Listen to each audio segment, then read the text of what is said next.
Hi there, Recapped Master here with new story. Although it is optional, please indicate if you like or dislike the video. The main character of the story is a girl. She's the girl who loves the sea. She loves the sea this much that she wants to spend her whole life in the sea by sailing in it. Her name was Tommy Oldham, or just Tommy. She belonged to California. She wished to spend her life sailing happily and pleasantly. Tommy joined sailing after completing her graduation. She came to Tahiti by boat. It was a special place. Tahiti was a really beautiful island. She meets a boy there. His name was Richard. He has been living in Tahiti for a long time. He was similar to Tommy. He also loved the sea and wanted to spend his whole life in Tahiti. He had his personal boat which he used for sailing. Their understanding grows and they start liking each other. Richard made many boats. Tommy gets impressed by seeing this. She asks everything from him about how his time passed in the sea. Richard was a local boy there. He was living for a long time here. Tommy likes this place and wants to explore it.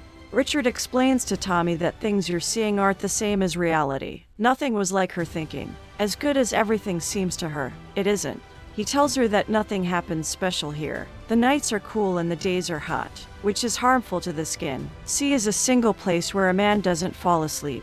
He continuously stays awake. He feels hungry at that time too. If a person is left alone in the sea, he starts hallucinating, meaning that whatever does not happen is visible. Richard was saying this because he had experienced this. He had gone through this. He tells her that the most beautiful thing I've experienced here is the sunset. Sunset is a scene worth seeing and it is very beautiful. He says that these feelings are unexplainable. Then we see that they start loving each other. They live together in a boat for 6 months. Their days are passing like this. Then we see old friend Richard. Their names was Peter and Christine. They meet him. They also have come here from California. They had their personal boat which was very beautiful. They had to go in an emergency. They tell Richard that they're going from here. They ask him if he can take their boat to California. They say that we'll pay you in return. Richard likes this deal and agrees with this. Obviously, he could see the profit and a lot of money on this. Richard and Tommy both see Peter's boat. They like it a lot and they accept the deal that their boat is really very beautiful.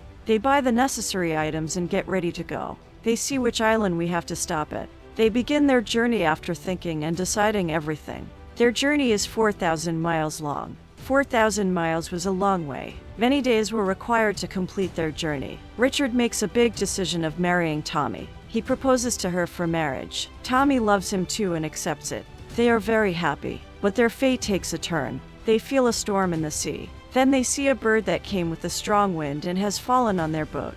They have really no concept of where this pigeon came from. They don't see any corners. Clearly, that bird must have managed to fly a great distance with the breeze. They are then warned on the radio that a hurricane is coming. Richard then decides that we will move in a different direction from which the storm is coming. We can get out of a hurricane just like this bird. Tommy says, if we try to do so. Richard was not happy with the decision, but obviously, they had to make any decision, because they already had a lot of time wasted. The hasty decision they made was wrong. They realized their mistake when they realized this mistake, when they saw a huge storm approaching their boat. And that storm is bringing huge waves with it. It is very difficult to overcome. And looking at these situations, they get very upset and try to handle their boat, but they can't. Seeing these circumstances, Richard asks Tommy to go down immediately. Huge waves are coming. As Tommy goes down, a huge wave of water comes and carries Richard away. Tommy also falls there and faints. Their boat is completely destroyed. The next morning, when she wakes up, she sees water and a broken boat around her. This incident made her injured too. She was badly injured. She was suffering from immense pain. Still, she manages to come out of the boat. She looks for Richard around her, but she couldn't see Richard anywhere. She starts calling his name. She thinks that Richard might have fallen down off the boat. She starts screaming by calling his name, but Richard doesn't come. She tries to convey her voice through the radio, but everything is ruined because of this stormy jerk. Water has entered electronics. Their boat was totally destroyed now. It is of no use now and they are in the sea. The curtain that helps the boat to move forward was totally damaged. Without that curtain, that boat couldn't move forward. She was so sad because she had lost Richard. She sees a little boat at a little distance. That boat was placed on their boat. She feels that Richard was on that boat too. That boat was far away from their boat. If she goes leaving her boat, she'll get farther. Leaving that boat alone wasn't a wise decision. They think that what should they do? She looks around and sees a huge curtain.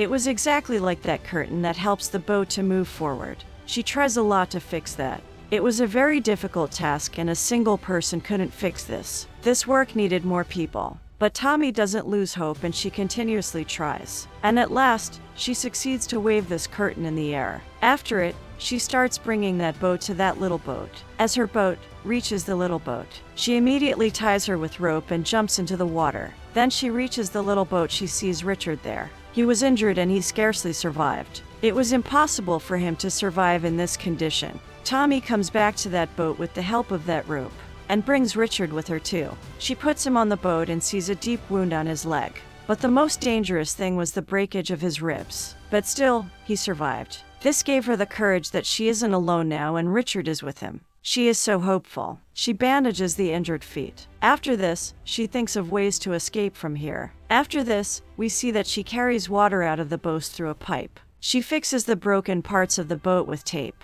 After this, she finds ways to get out of here. She tries to read the map. This thing was very difficult for her, but she still keeps reading that. Meanwhile, she gets to know that she can reach Santiago in 25 days if their boat wouldn't get destroyed. Waves and the wind were so strong there which were carrying away their boat. It was clear that they can't even reach in months instead of days. If no one came for their help, they would trap in here for a lifetime. Getting out of here would be impossible for them, because on the way to Japan, they couldn't see any island. Tommy collects all the food present in the boat, because certainly, it was getting out of stock. Maximum food for 14 or 15 days was left behind. The biggest issue they were facing was a shortage of water. They had no drinking water. Their water pipe broke by the waves and water stopped coming. They had a little bit of water, on which they were leaning on. These circumstances and this day were like a testimony for them. They were present at a point where no fishermen or any tourists came. They were so far away from the edge that a normal person couldn't think of them.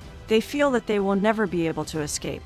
They were lost here, and in reality, they were lost here. They could clearly see their death in front of them. For starters, they were trapped at a point where survival was impossible. And the second issue was food. Their food was getting out of stock. This was also a huge problem that Tommy was a vegetarian. Tommy gets worried and Richard explains to her that our food won't get finished if you keep catching fish. Tommy clearly refuses to do so. But after it, she tries and fails every time. Tommy regrets her mistake and apologizes to Richard. Richard wasn't able to do any work because he was badly injured and his bones had broken. It starts raining, on which Tommy becomes very happy. She cries with joy. She fills all utensils with rainwater. But this wasn't enough for their survival. They needed things to eat too. Their condition was getting worse day by day. Both were lying. Tommy sees a boat at a distance. She shoots fire in order to call them for help. But they go away without bringing them, because they think that there couldn't be any boat. They were here for the past 15 days. Their condition was getting worse. Tommy fell prey to hallucinations, which we told you at the start of the movie. Tommy was feeling strange changes in herself. She thought that she's getting mad and she believed that she will never be able to get out of here and they'll die here. They had some bottles of wine on which they were surviving and filling their stomachs. Tommy works hard and does a lot of struggle for Richard. 40 days have passed in the boat. Tommy started hallucinating. Because we've told you at the start that if someone stays in the sea for a long time, it happens to him. Everything seems betrayal and deception to him. Tommy was going through this condition as well. Richard had died since when their boat sank. This was happening to her due to hallucinations. She was so shocked and depressed. She wasn't recovering from this trauma that she has lost Richard. Her hallucination was so powerful that she was still feeling Richard. And it was all because of this. Hell, the man she was imagining was not, in reality, Richard. She kept on talking to herself, and she had the perception that Richard had been nearby. She cherished Richard, and acknowledging how she had lost him was incredibly difficult for her. After 40 days, she finally believes that Richard is no longer alive. Now, she had stepped out of her imagination. Throughout the film, we see her thinking about and picturing Richard. But the reality was different. But she was lucky. She was given a chance to live once again. She sees a boat at some distance, which was coming towards her. She shoots a fire again, and those people get to know that somebody is present there. After so many days in an impossible situation to survive, as I've told you before, she still survives. She stayed there for almost 41 days. Staying in the sea for a long time can prove to be a bad experience. Her life is saved, This is a true story that is based on reality. After this, she doesn't leave sailing and writes a book on her story. She tells that Richard played a great role in helping me in difficult times. His voice still rings in her ears. It is entirely due to Richard that she is alive today. This movie is fantastic. I hope you enjoy it. Thanks for watching. Please subscribe our channel for videos like this.